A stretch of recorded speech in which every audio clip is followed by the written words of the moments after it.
This envelope changed everything. My mother slid it across the linen tablecloth, her diamond ring catching the light. My sister leaned in phone ready, pretending it was a moment worth remembering. The restaurant fell quiet. The string quartet hesitated mid-note. Inside that envelope wasn't money or a card. It was a disownment letter, signed by all of them. My graduation present. I folded it once, twice, and stood up. No words, no scene. Just silence and the weight of paper in my hand. They thought they'd written my ending. They didn't realize they'd just started their own. Stay until the end. You'll see how silence rewrites everything. Growing up, I learned early that love in our house came with performance metrics. My father, Charles Bennett, measured worth in return on investment. My mother, Diane, measured it in appearances.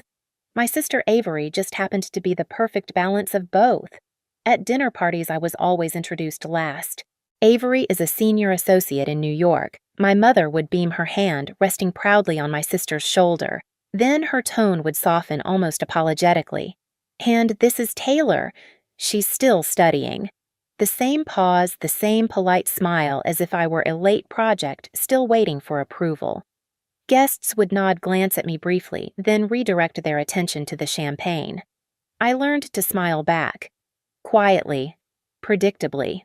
Our dining room always smelled of cedar polish and expectation. The chandelier above the crystal table threw fractured light across my glass, scattering reflections that never quite settled. I used to count them tiny broken halos while my father discussed markets and mergers, and my mother rehearsed gratitude to donors who mistook vanity for virtue. Avery thrived in that world. She learned how to glide between conversations, when to laugh softly, when to tilt her head just enough to look engaged. I studied her like a science. Every gesture earned approval. Every pause was calibrated. I, on the other hand, worked nights at a cafe near campus. The espresso machine hissed louder than any conversation at home. There, people didn't care about last names or legacies. They just wanted their orders right and their names spelled correctly. I liked that. It was measurable, clean, honest. One Sunday, after a long shift, I came home to find Avery sitting at the kitchen counter, her laptop open, my father pouring wine. "We were just talking about you," he said, swirling the glass. "Avery thinks you're wasting your time behind a coffee counter." Avery didn't look up. "It's not wasting, Dad. It's character building." Her tone was light, but the edge was there, sharp enough to slice through the polite air. I laughed softly, pretending it didn't sting. "I'm funding my tuition," I said. My father shrugged. "Degrees don't pay bills, Taylor. Numbers do. Remember that." I wanted to remind him that I understood numbers better than anyone in that house, that I could build systems, track variables, model outcomes, but his attention was already drifting back to Avery. After that night, I stopped trying to join their conversations. I just started watching, observing, collecting data in the quiet way that made sense to me. Still, there were moments I thought maybe things would change, like when I earned a national research scholarship. I sent them the email attached, the press clipping, waited for something. My mother replied 6 hours later. "So proud of you, sweetheart. We have a gala tonight. Can we post about it tomorrow?" They never did. That was the day I understood something simple but permanent in my family: attention was a currency, and I was always the unpaid intern in their empire. I remember the sound of the crystal glasses that night, how they clinked perfectly in rhythm, as if the house itself celebrated my invisibility. That was the night I learned my place in this family, somewhere between silence and proof. 2 days before graduation, a message arrived in the family group chat, a reservation link, Maison Lumière, the same restaurant my mother booked for every milestone that wasn't mine. The message was simple: pre-graduation dinner for Taylor. Dress appropriately. No emoji, no warmth, just a formality wrapped in control. I clicked the link. My name wasn't even on the guest list. The host greeting read, "The Bennett family, Charles, Diane, Avery." That omission wasn't a mistake. It was a statement. An hour later, Avery texted privately, "Don't overthink it. It's just formatting." Formatting. The word echoed in my head. That was how they saw me, a variable easily deleted. That night, I sat at my desk, the city lights flickering against the window like static. My inbox glowed with unread notifications from investors, classmates, professors. Achievements. Milestones, acknowledgments. None of it carried weight when the people who taught you your worth still measured you in silence. I scrolled through our old family photos, vacations, holidays, fundraisers. My mother's flawless posture, my father's rehearsed smiles, Avery's practiced charm. And me, always at the edge of the frame, half lit, half seen. It wasn't new. It was just the first time I saw it without hope. The next morning, I received an email from the university confirming my speech slot at the commencement ceremony. My mentor, Dr. Alvarez, had nominated me for the Young Leader in Technology Award. She wrote, "This is your moment, Taylor. Own it quietly." Quietly. That word felt like a lifeline, something solid in a world made of glass. I closed the laptop and took a long breath. The sunlight cut through the blinds in clean, geometric lines. I started to notice how precise everything around me had become: the coffee mug aligned with the notebook, the papers stacked by color, the clock ticking at a steady rhythm. That was the first moment I realized my life wasn't chaotic. It was organized, just not by them anymore. I smiled, the kind of smile you wear when the proof has already been collected. The night before the dinner, the city hummed under the weight of summer rain. My apartment windows were fogged at the corners, the glass trembling with each passing train. Inside, everything was in order. Papers aligned, screens glowing soft blue. I brewed a fresh pot of coffee, the smell cutting through the storm outside, sharp and grounding. My fingers tapped the keyboard in rhythm with the rain. Each line of data, every document filed, was another quiet act of rebellion. I had stopped trying to explain myself months ago. Explanations were for people who wanted to be understood. Records were for people who intended to be remembered. So I kept records. Every scholarship form, every award letter, every line of code from my project Routeflow. What began as a small research assignment had evolved into something real, a data platform that helped small logistics companies optimize delivery routes. Ethan handled analytics. Maya shaped the user interface, and I, the barista with an MBA, had written the core algorithm. It wasn't glamorous, but it worked. The breakthrough came one early morning, long before sunrise, when I ran a simulation that cut fuel costs by 12%.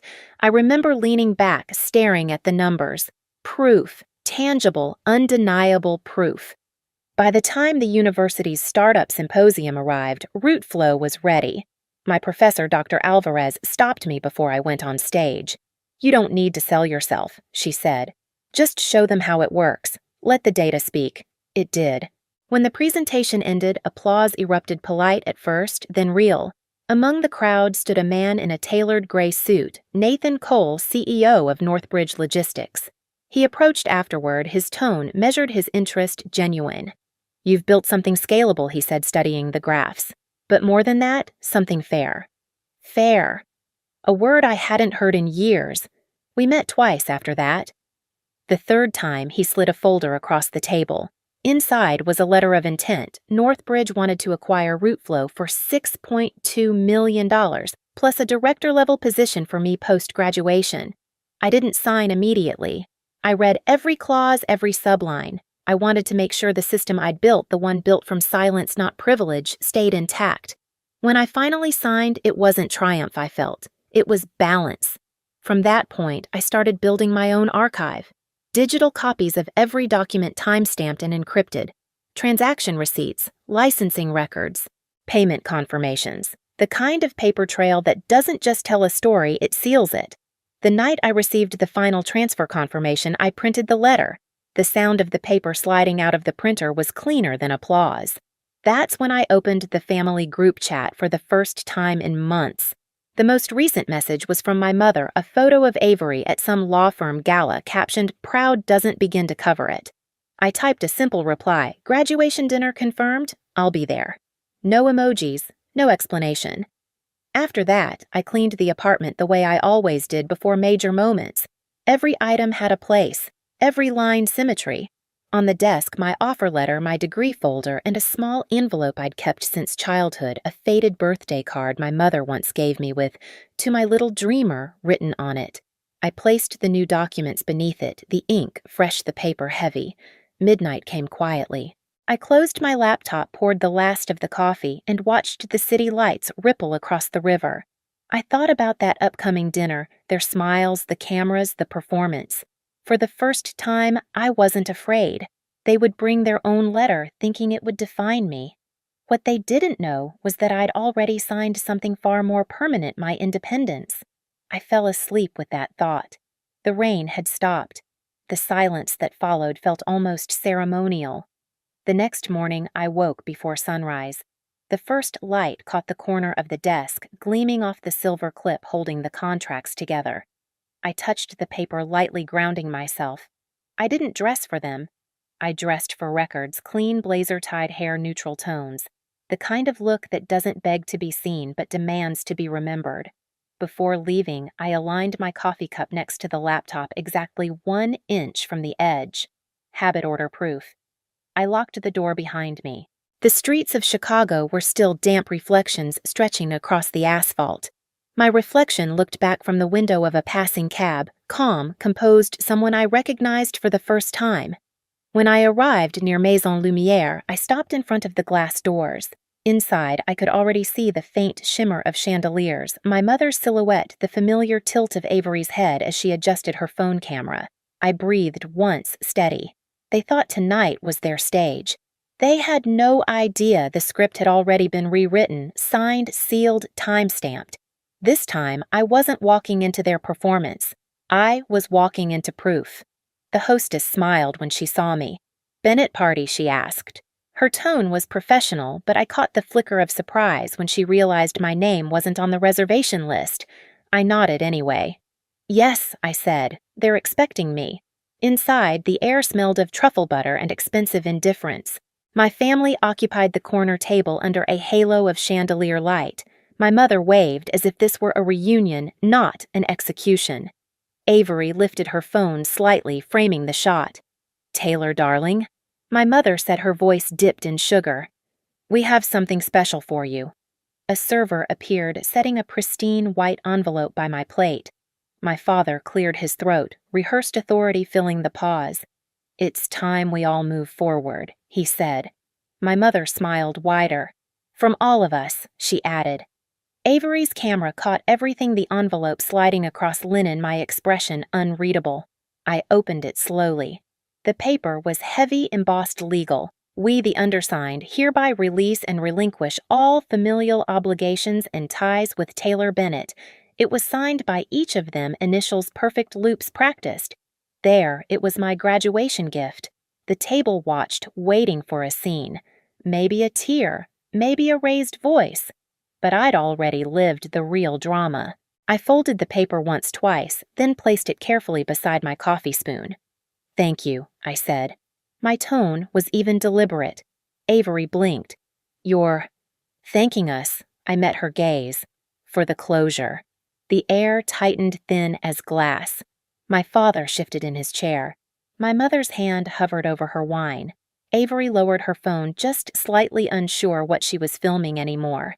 "Taylor," my mother said softly, "you don't have to make this harder." But I was already reaching into my bag.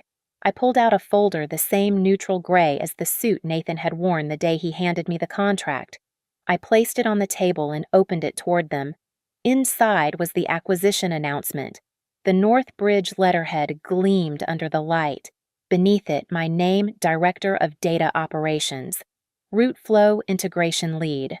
For a moment, no one spoke. The quartet in the background shifted songs, unaware they were scoring a funeral.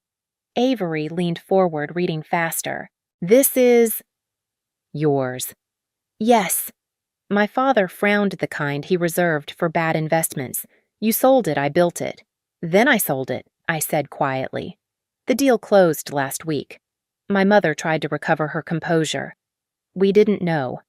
"I know," I said. It was the first time I'd ever seen my mother truly speechless.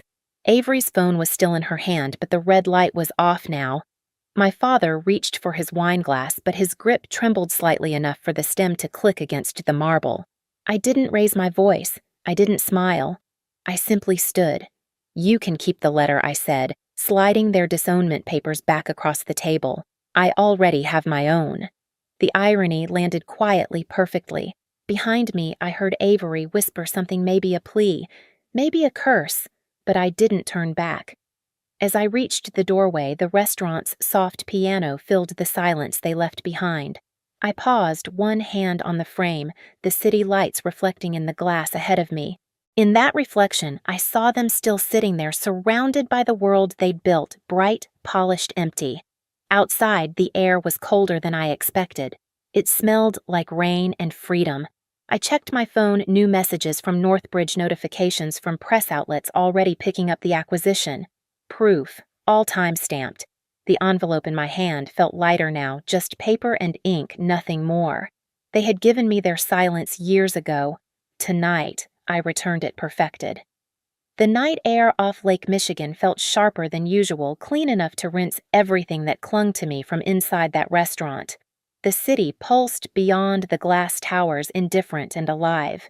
I walked without rush, the sound of my heels folding into the hum of passing cars. Each step carried less weight.